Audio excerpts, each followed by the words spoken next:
Goeiemôre. Ek hoop dit gaan met jou goed op hierdie Dinsdagmôre en dat jy uitgerus is en gereed is vir 'n nuwe dag. Want dit is die dag deur die Here gemaak. Ek wil vanmôre 'n kort boodskap by jou los. Iets waaroor die Here met my praat en ek dink tog daar's iemand wat vanmôre hierdie boodskap moet hoor. Nou ek wonder of jy kan onthou so 2-3 jaar terug. Ja, het daar op die TV-kanale van SABC kort 'n advertensie opgekom en dan die advertensie gesê, hierdie is 'n advertensie van Eskom. Ons kragnetwerk is onder druk. Sit asseblief alle onnodige elektriese toestelle af, soos geisers, verwarmers, swembadpompe en alle onnodige ligte. Saam kan ons die krag aanhou. Ek wonder of jy dit kan onthou. En nie baie lank daarna nie, dan is die krag af omdat die mense nie die geyser, nie swembadpomp en al die onnodige ligte afgesit het nie. En toe het ons die probleem gekry van beerdkrag. Nou beerdkrag is verby. Ons het vir maande laas beerdkrag gehad. Maar ek is van mening dat die kinders van die Here, dat die Christene met geestelike beerdkrag te doen het. Waarvan praat ek? Jy sien die Here Jesus sê vir sy disippels en ook vir my en jou, hy sê gaan wag totdat die Heilige Gees oor julle kom en dan sal julle krag hê om my getuies te wees. Krag hê om te doen wat ons moet doen. Krag hê om uit te gaan en hierdie donker, moeilike wêreld te kan trotseer.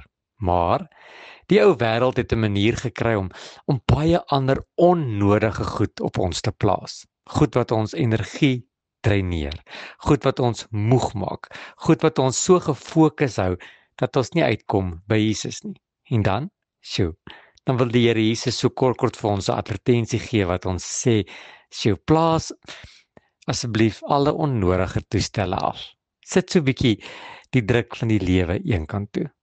Moenie so baie verwag van mense nie. Moenie so baie doen nie. Moenie so baie besig wees nie. Raak rustig, spandeer tyd met my. Maar weet jy wat gebeur as ons te veel van die ander dinge in ons lewens het? Ons kry geestelike beerdkrag. En dan kan ek maar in Engels sê, dan trip ons. En dan is ons dood. En dan het ons geen lewe meer in ons nie. Omdat die krag wat ons gekry het van die Heilige Gees, ons het gebruik het om al hierdie onnodige dinge te doen. En miskien sê jy, pastoor, ek moet werk. Ek moet hierdie ander dinge doen. Ek moet klomp dinge doen. Ja, ons moet dit doen. Maar ons moet gebalanseerd wees. En Jesus moet altyd eerste kom. Hy is die bron van ons krag. Ek en jy sit alles in staat deur Jesus Christus wat ons die krag gee. So vanmôre wil ek jou so advertensietjies gee om te sê, vandag moet jy mooi kyk na al die onnodige goed wat krag by jou vat. Ja, al die onnodige goed wat jou tap, sodat jy kan krag hê vir dit wat belangrik is. Krag het om by Jesus uit te kom, om sy woord tyd te spandeer en met hom tyd te spandeer. Tyd te spandeer met dit wat belangrik is.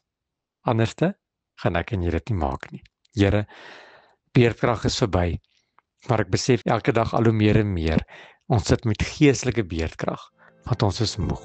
Here, help ons vandag om ons krag, dit wat ons van U afgekry het, tot beste te kan benut. Amen.